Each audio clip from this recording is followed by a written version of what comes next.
전에 읽은 마가복음 5장 21절에서 43절까지의 말씀은 두 가지 사건을 우리에게 말해주고 있습니다. 21절에서 이야기하는 것처럼 예수님께서는 한 큰 사건을 이전에 한 단락 지으시고 그리고 무리들과 함께 바닷가로 이동하는 중이었습니다. 그리고 바닷가에 이동하신 예수님께서 주변에 많은 사람들과 그 무리들에게 둘러싸여 있는 그런 상황에 그때 회당장이라고 소개하고 있는 야이로가 예수님 발 앞에 엎드렸습니다. 그리고 회당장 야이로는 예수님에게 말씀을 하고 있습니다. 내 딸이 죽게 되었습니다. 예수님, 우리 집에 방문해 주셔서 우리 딸에게 손을 얹으셔서 그를 살려주십시오. 이렇게 간곡한 부탁을 하고 있습니다. 그렇다면 여기 등장한 회당장 야이로라는 사람은 누구일까요? 야이로는 회당장이었고 그의 직업이 회당장이라고 소개하는 것처럼 회당장이었고, 그리고 회당장의 역할은 유대 공동체에서 굉장히 존경받는 계층이었습니다.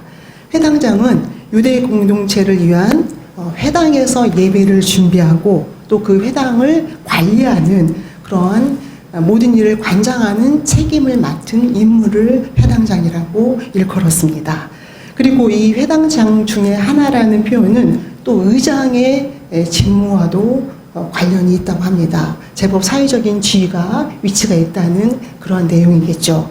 그런데 그 회당장 중에 하나인 이 야이로라는 인물이 예수님을 찾아오게 되는, 그래서 그분 야이로의 딸이 죽게 되었다는 것을 보고하고 있는 내용을 우리는 보게 됩니다. 그런데 중요한 것은 큰 무리가 예수님을 따르고 있었기 때문에 우리가 쉽게 생각할 수 있는 지금은 조금 그리운 일상이 되었지만 1호선 전철을 탔을 때, 특별히 평일 9시에 전철을 탔을 때 그때 밀고 밀리는 상황들이 벌어지잖아요. 그런 상황에 예수님이 지금 있습니다. 그런 상황에서 사건이 하나 발생하게 되죠. 그래서 예수님은 지금 회당장 야이로의 간곡한 청을 듣고 그 집으로 이동하는 중에 너무나 무리들 사이에 둘러싸여 있기 때문에 예상치 못한 한 사건을 만나게 됩니다. 근데 그 사건을 빨리 마무리하고 그리고 이제 회당장 야이로의 집을 향하기를 원했습니다. 그런데 그때 마침 또 회당장 야이로의 집에서 사람이 전가를 가지고 왔어요. 그러니까 전가를 보낸 거죠. 지금 이미 야이로의 딸이 죽었다. 예수님께서 굳이 야이로의 집에 방문할 필요가 없다. 이런 전가를 보내게 됩니다. 그 얘기를 같이 듣고 있었던 야이로와 예수님은, 그리고 특별히 야이로의 마음은 어땠을까요? 마치 예수님께서는 그 야이로의 고통스럽고 괴롭고 또 절망스러운 마음을 읽은 듯이 우리가 성경에 보면은 36절에 보면은 야이로를 향해서 이렇게 이야기합니다. 예수님께서 두려워하지 말고 믿기만 하라. 이렇게 그 타는 야이로의 마음을 위로하고 있습니다. 두려워하지 말고 믿기만 하라. 이렇게 이야기를 해요. 이미 딸이 죽었다는 소식을 전해 들어서 전혀 이제 희망이 보이지 않는 그 야이로에게 예수님께서는 두려워하지 말고 믿기만 하라는 얘기를 건넵니다.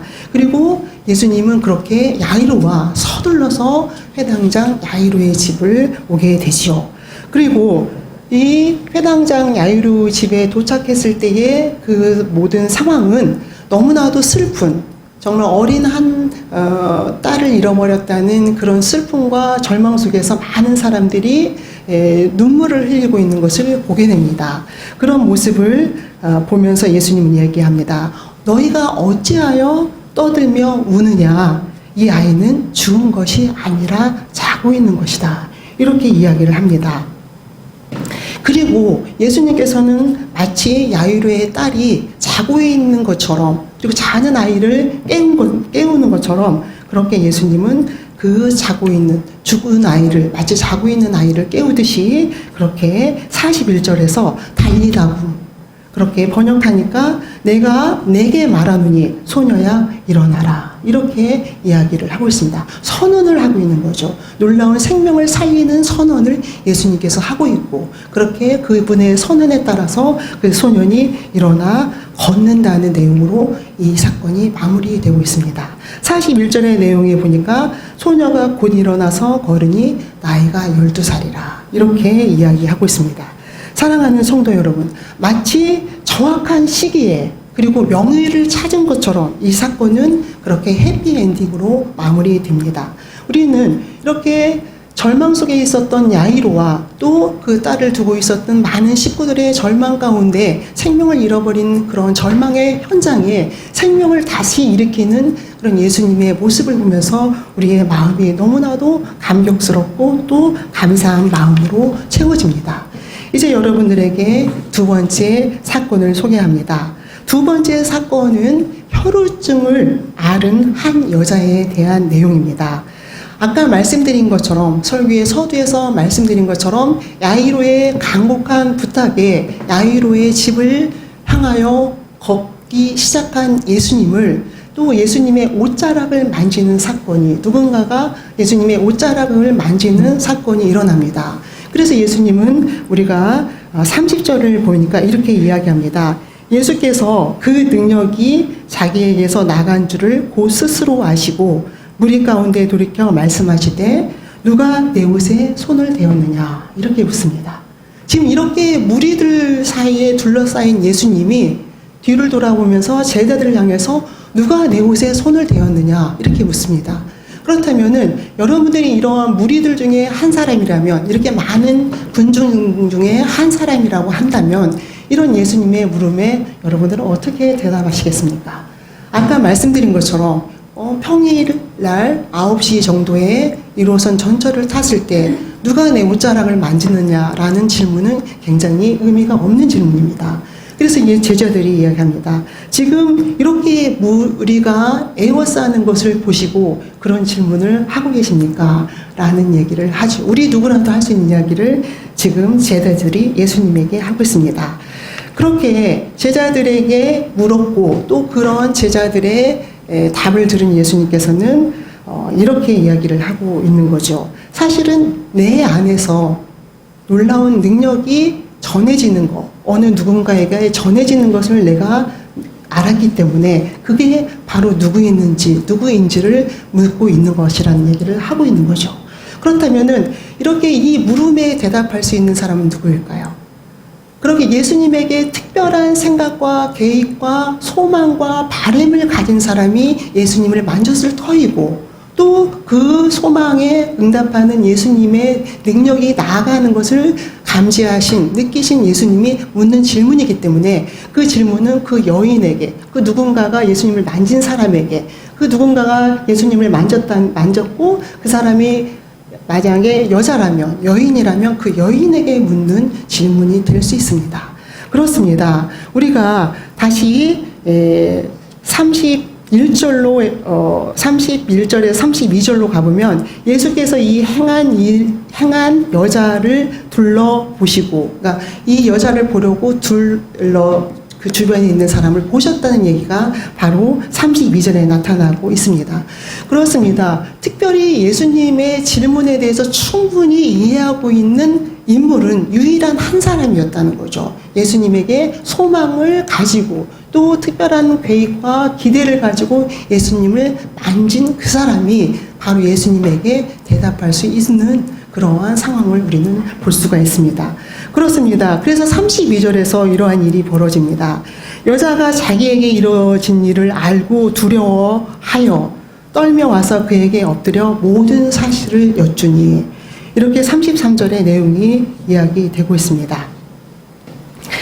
그렇습니다. 그렇다면은 여자가 자기에게 이루어진 모든 일을 알고 자기는 예수님에게 소망을 두고 예수님을 만졌고, 그리고 그 예수님을 만지는 순간 자기의 질병에 뭔가 특별한 일이 벌어지고 있다는 것을 알게 된 이 여자가 그 예수님에 대한 질문에 답을 하고 있는 것을 우리는 33절에서 볼 수가 있습니다. 자기에게 이루어진 모든 일을 알고 두려워하며 떨며 와서 그 앞에 엎드려 모든 사실을 여쭈니, 이렇게 33절이 이야기하고 있습니다. 그렇다면은 우리는 이 일이 어떻게 되어진 것일까? 다시 우리가 알고 있는 이 사건, 그러나 정확히 알기 위해서 우리는 이 사건의 앞부분으로 다시 한번 비디오를 돌려보도록 하겠습니다. 사실은 이 사건은 이렇습니다. 24절로 가보면은 예수님이 회당장 야이로와 함께 가실 때에 큰 무리가 에워싸고 밀고 있는 상황이었습니다. 그래서 큰 무리가 이제 군중으로 참여할 때 27절에 보니까 예수의 소문을 듣고 무리 가운데 끼어 뒤로 와서 무리 가운데 끼어 들어오고, 그리고 특별히 예수님의 뒤로 와서 그의 옷에 손을 대는 여자가 있었다. 이렇게 27절에서 보고하고 있습니다. 그런데 물론 이 여자가 누구인지, 이 여자의 가족이 누구인지에 대해서는 보고하고 있지 않지만, 이 여자에 대한 특별한 소개는 25절에서 12년 동안 혈루증을 앓은 여자라는 소개를 하고 있습니다. 그렇다면은 혈루증을 12년 동안 앓은 여자, 혈루증이라는 것은 무엇일까요? 사실은 혈루증이라는 것은 일종의 혈액 질환이라고 합니다. 그래서 혈액이 적절히 응고되지 못하는 그런 병이고, 또 왜냐하면 피 속에 있는 혈액 인자가 충분하지 않고 결핍되기 때문에 혈액이 응고되지 못하는 그런 병이라는 얘기를 하고 있습니다. 그러나 특별히 이 마가복음서에 관련한 신학자들의 견해는 특별히 이 병이 어떤 질병이라고 단정짓기는 어렵다, 이렇게 또 이야기도 합니다. 중요한 것은 이 여인은 12년 동안 혈루병을 앓고 있는 여인이었습니다. 그리고 12년 동안 혈루병을 앓고 있다는 것은 12년 동안 이 병을 고쳐보기 위해서 정말 수단과 방법을 가리지 않고 많은 의사들을 찾아다녔고, 그리고 그렇게 의사들을 찾아다니다 보니까 굉장히 많은 자기가 갖고 있었던 모든 재산을 다 탕진한 상태였습니다.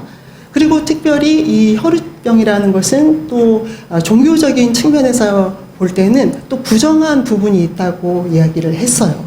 그렇기 때문에 사실 질병으로 인해서 자기 몸도 피폐해졌고, 그리고 많은 재산, 모든 재산이죠. 많은 재산인지는 모르겠지만 모든 재산을 잃은 상태이고, 그리고 혈루병이라는 특별한 병에 대한 그 질병인 혈루병이라는 그 병 때문에 많은 사람들에게도 사회적으로 소외되는 그런 인물이 되었다는 것을 이야기합니다.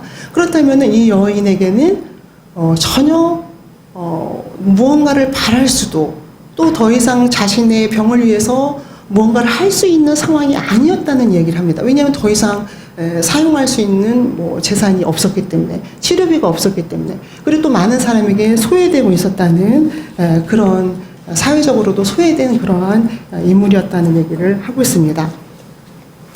그렇습니다. 그렇게 이 여인은 모든 희망과 이제 치료조차도 포기되는 그런 상황에 직면했습니다. 그럴 때에 모든 것을 포기해버리고 이제 더 이상 할 수 없는, 아무것도 할 수 없는 그런 상황에 직면했을 때, 그때 바로 이 혈루병을 12년 동안 앓은 여인은 예수에 대한 소문을 들었어요. 예수님께서 많은 사람의 질병을 고쳐주시고 정말 절대적으로 불가능해 보이는 일들을 행하신다는 그런 소문을 들었습니다. 그런데 이 여인은 아까 말씀드린 것처럼 많은 사람에게 질병으로 인한 소외된 여인이었고, 그리고 사람들이 기피하는 그런 여인이었다는 거죠. 그렇기 때문에 예수님의 뒤에 와서 군중들 사이에서 예수님의 옷자락을 만지는 그런 일을 행하게 되는 것을 보게 됩니다. 사랑하는 성도 여러분, 우리는 그리고 이 여자, 이 12년 동안 혈루병을 앓으면서 그렇게 괴로움을 당하고 모든 것을 허비했던, 그래서 그럼에도 불구하고 아무런 효험이 없었던 그런 12년간의 세월을 살았던 이 혈루증을 앓고 있었던 여인은 예수님을 만지면서 그 병이 낫게 되는 그러한 놀라운 일이 벌어지게 됩니다. 그 병을 치유받게 되는 그러한 놀라운 경험을 하게 됩니다. 이 또한 해피엔딩입니다. 사랑하는 성도 여러분, 우리는 이렇게 두 가지 사건을 살펴보았습니다. 그렇다면은 이 마가복음 5장의 두 가지 치유의 사건이 우리 공동체에게 그리고 여러분들에게 어떤 이야기를 하고 싶은 것일까요? 그리고 이 두 가지 사건을 통해서 하나님께서는 우리에게 어떤 이야기를 들려주고 싶은 것일까요? 이 본문을 보면 여러분들이 마가복음을 통독하고 계시기 때문에 특별히 여기에 이 야이로의 딸이 죽음에서 다시 생명을 얻었을 때에 이 야이로의 딸이 12살이라는 소개를 하고 있습니다. 그리고 또 이 혈루증 앓는 여인이 12년 동안 혈루증을 앓고 고생했다는 이야기를 하고 있습니다.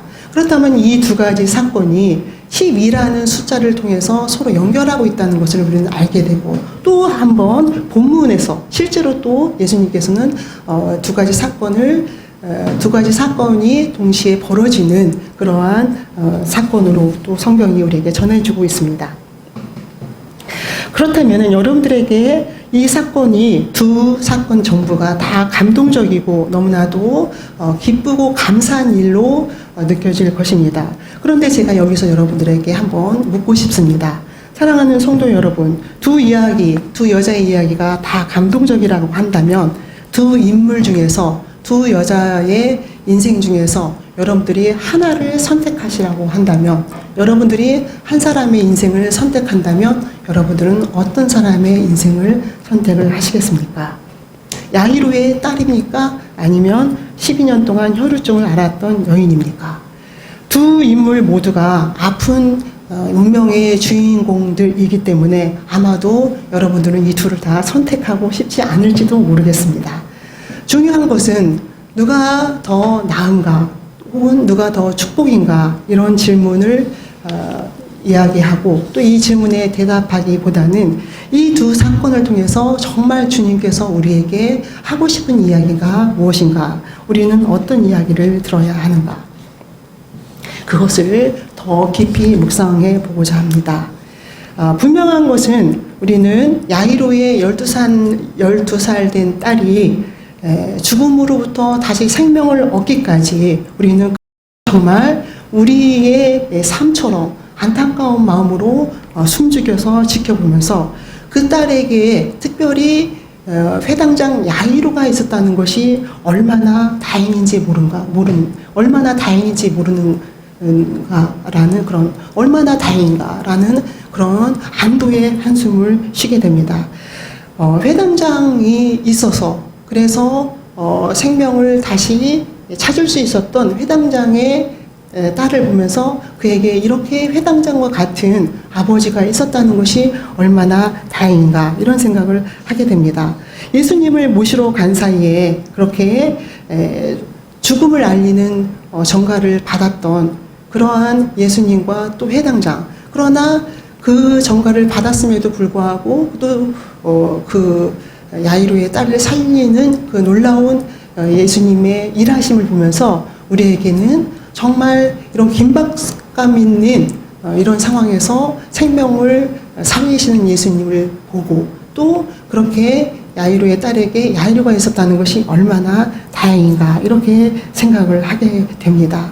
그러나 이와는 달리 25절에서 소개하고 있는 12년 동안의 혈루증을 앓아서 많은 괴로움을 당하고 또 그렇게 모든 정말 소중한 12년간의 세월을 허비한 그런 여인, 그리고 정말 명의라고 좋은 의사들은 다 찾아다녔지만 결국 그 병을 치료받지 못했을 뿐만 아니라 그녀의 삶은 오히려 피폐해지고 또 갖고 있는 모든 것을 잃어버린 그 여인을 보면서, 그래서 12년 동안 그렇게 고생해서 겨우 예수님을 만난, 비로소 치료를 받게 된, 그래서 우리가 다행이라는 생각을 하지만 그 여인을 보게 되면서 우리는 한 가지 질문을 하게 됩니다. 그 여인의 삶이 너무 안타깝습니다. 그리고 그 여인에게 만약에 아까 12살 된 딸의 아버지인 회당장 야이로와 같은 사람이 있었다면 그 여인은 12년간의 세월을 그렇게 모든 삶이 피폐하도록 세월을 다 보낼 수밖에 없는 그 시간을 그런 시간을 살 필요가 있었을까? 그렇게 12년 동안 고통스러웠던 시간을 줄일 수 있었는 것은 아닐까. 그리고 그렇게 12년 동안 피폐한 삶을 살았던 것에 대한 보상은 누가 해준단 말인가. 그리고 12년 동안 그렇게 만약에 좀 더 일찍 치료가 됐다면, 좀 더 일찍 예수님을 만났다면 그 혈루증 앓은 여인은 12년간을 좀 더 창조적으로 좀 더 인간답게 살아갈 수 있었던 것은 아닐까, 이런 생각을 하게 됩니다. 그렇습니다. 오늘 본문은 우리에게 묻습니다. 우리가 12년 동안 혈루증을 앓고 있었던 이 불쌍한 여인에게 어느 순간에, 어느 시점에 그렇게 회당장 야이로와 같은 인물이 될 수는 없는 것이었을까? 우리는 12년 동안 피폐한 삶을 살아가는, 정말 인간 이하의 삶을 살아갈 수밖에 없는 그 혈루증 앓은, 12년 동안 혈루증을 앓은 그 불쌍한 여자에게 우리는 회당장 야이로와 같은 사람과 같은 역할을 할 수는 없었을까? 그를 바로 예수님에게 데리고 나아가는 그런 사람은 될 수 없는 것일까? 우리는 이 두 가지 사건을 통해서 오늘 예수님이 정말 우리에게 하고 싶은 얘기는 바로 12년 동안 혈루증을 앓고 있는 이 여인에게 마땅히 당연히 회당장 야이로가 되어야 된다는 얘기를 우리에게 하고 있습니다. 사랑하는 성도 여러분, 여러분들은 이 불쌍한 10년 동안 혈루증을 앓은 여인을 보면서 특별한 부름을 받은 자로서, 특별히 예수님의 복음을 미리 아는 자로서의 책임감을 느껴야 합니다. 우리 교회는 신약성경을 통독하고 있고 이제 마가복음으로 진입했습니다. 마가복음의 개론에서 우리 또 조간사님이 설명한 것처럼 마가복음은 특별히 이방인 그리스도와 그리고 헬라파 계열을 전도하는 이들을 위한 저술의 목적을 설명한 바 있습니다. 그래서 우리는 이 두 여자의 삶을 만약에 야이로의 12살 딸을 유대인으로 비교한다면 12년 동안 정말 너무나도 힘겹게 살아간, 비로소 12년 후에 예수님을 만날 수 있었던 그러한 혈루증을 앓은 여자를 이방인 그리스도인으로 해석할 수 있다고 생각합니다. 하나님으로부터 일찍 선택을 받은 선민 이스라엘은 그렇게 하나님과의 특별한 언약을 맺고, 그리고 그렇게 하나님의 백성으로서 살아갈 수 있는, 하나님을 배우고 익히고 알고 경험할 수 있는 매뉴얼을 성경으로 받았습니다.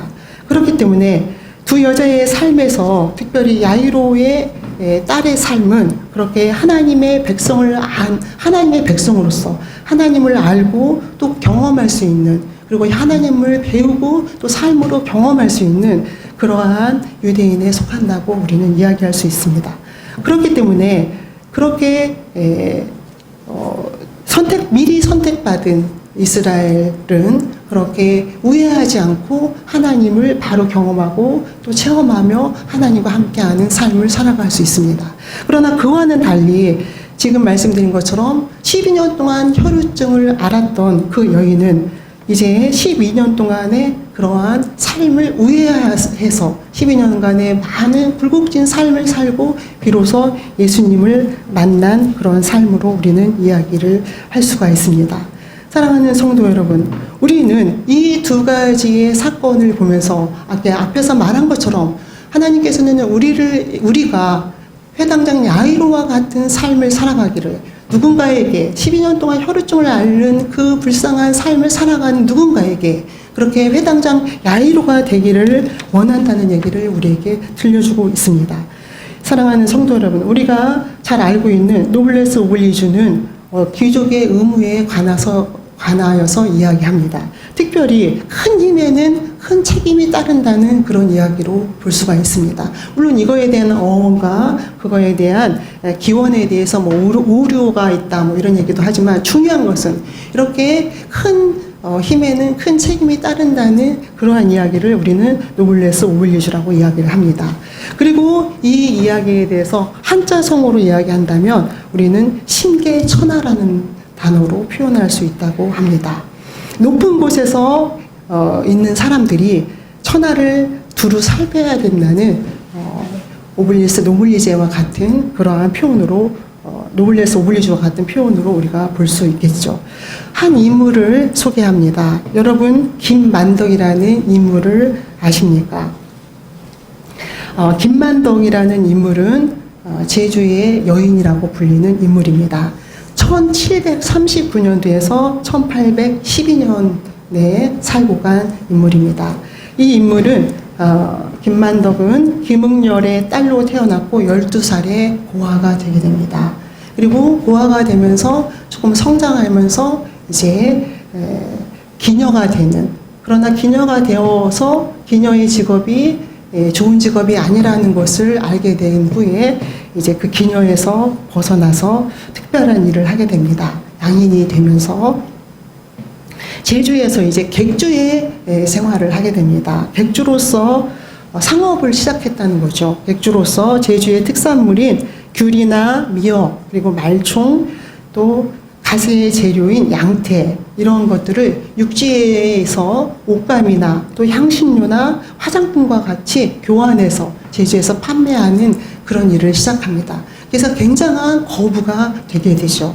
그렇게 거부가 된 이 김만덕은 1794년에 제주에 흉년이 들게 돼서 많은 사람들이 굶주림에 허덕일 때 그녀가 갖고 있던 모든 재산을 다 팔아서 그 가난에 굶주린 사람들에게 그 양식을 나눠주는 일을 합니다. 그러한 김만덕을 본 추사 김정희는 그의 공을 기리면서 은광연세라는 글을 지어서 바치기도 했다고 합니다. 어려운 말이죠. 은광연세. 제가 풀어보니까 은혜로운 빛이 여러 세대에 이어진다, 이런 뜻입니다. 사랑하는 성도 여러분, 우리 주변에 그녀가 신앙이 있던 없던, 그 사람이 하나님을 알던 알지 못하던, 그렇게 큰 힘을 가진 자가 더 큰 책임감을 가지고 좋은 일을 많이 하게 되는 것을 보게 됩니다. 그렇다면 여러분들에게 묻고 싶습니다. 우리에게 있어서, 신앙인인 우리에게 있어서 노블레스 오블리주의 역할은 무엇일까? 저는 이 두 사건을 통해서 우리는 분명한 하나님의 음성을 들어야 한다고 생각합니다. 하나님이 이 사건을 통해서 우리에게 들려주는 것은 우리의 신앙에 노블레스 오블리주는 분명히 회당장 야이로와 같은 역할을 해야 된다는 것을 이야기하고 있습니다. 사랑하는 성도 여러분, 12살 된 딸에게 회당장 야이로가 있었기 때문에 그의 죽음을 넘나드는 그런 절박한 상황에서 생명을 구할 수 있었고, 그러나 12년 동안 혈루증으로 모든 것을 탕진한 이 여인에게는 이렇게 회당장 야이로가 없었기 때문에 12년을 우회할 수밖에 없는 그런 삶을 살아야만 했습니다. 12년간의 너무나도 척박하고 고통스러운 삶을 살 수밖에 없었던 것을 우리는 보게 됩니다. 이제 우리는 이 사건을 통해서 우리가 회당장 야이로가 되어서 12년 동안에 고생하는 그 고생을, 그 척박한 그 삶의 시간을 단축시킬 수 있어야 된다는 것을 이야기하고 있습니다. 우리의 삶을, 그렇게 척박한 삶에서 12년간의 삶에서 12년간의 고생할 수 있는 그 삶에서 우리의 그 시간을, 그 아픈 시간을 단축시켜 주신 것처럼 이제는 우리가 또 하나의 야이로가 되어서 그렇게 삶을 살아가고 있는 자들에게 복음을 전하고 예수의 치유의 놀라운 사역을 전하고 그렇게 놀라운 예수의 치유의 사역을 경험할 수 있도록 우리가 12년간 혈루병을 앓고 있는 자들을 예수님 앞에 데리고 와야 된다는 얘기를 하고 있습니다. 사랑하는 성도 여러분, 그렇게 여러분들은 축복의 통로가 될 수 있는 그런 신앙의 삶을 살아가시기를 축원합니다. 기도하시겠습니다.